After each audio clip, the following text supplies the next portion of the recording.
Good evening. My name is Rachel Canon Silang from Mansalaya, del Gallego, Pamalian Sur. I am 32 years old na po. And my work, trabaho ko is a teacher na po. Nagtuturo ako sa Santa Rita Elementary School as grade 4 class advisor. And yun. And paano niya naabot ang pangarap niya? So, sa tanong na kung paano ko naabot yung pangarap ko, nagsisikap, pagtsatsaga,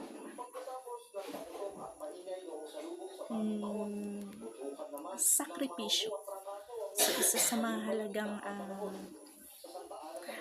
sangkap sa pag-abot ng pangarap yung mga bagay na nabanggit ko.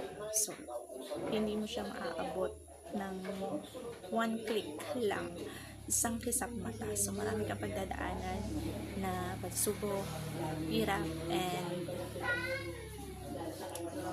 sa iyon, madami kang pagdadaanan. Hindi pwedeng kapag ginusto mo, kukuha mo na lahat. So, ang naging trend ko para gawin yun, syempre, para abutin yung mga pangarap ko na yun, syempre, ang aking pamilya, ang aking mga anak. So, lahat ng paghihirap, pinagdaanan ko na. Though, iba-iba naman tayo ng pinagdadaanan sa buhay. Pero, sabi ko nga, pagsisikap, sakripisyo, pagtsatsaga, and the most important thing of all is yung kumapit ka kay Lord. Yun talaga. Kasi minsan kahit anong effort mo, kahit anong galing ang gawin mo, kapag hindi inilaan sa'yo ng Diyos, hindi talaga mangyayari. So for me, siguro talaga nakalaan talagang para sa akin.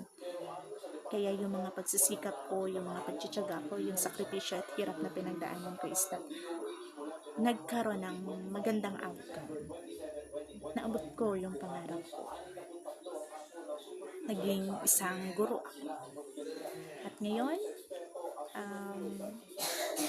masasabi kong not truly successful, pero malayo na. Malayo na kumpara before, nang wala pa ako sa teaching. Ano-ano ang mga pinagdaanan ko bago maabot ang pangarap, ang aking pangarap. So, kung tatanungin ang mga pinagdaanan, sobrang dami. Sabi ko nga, the road to success is bumpy. Ano po? Yun yung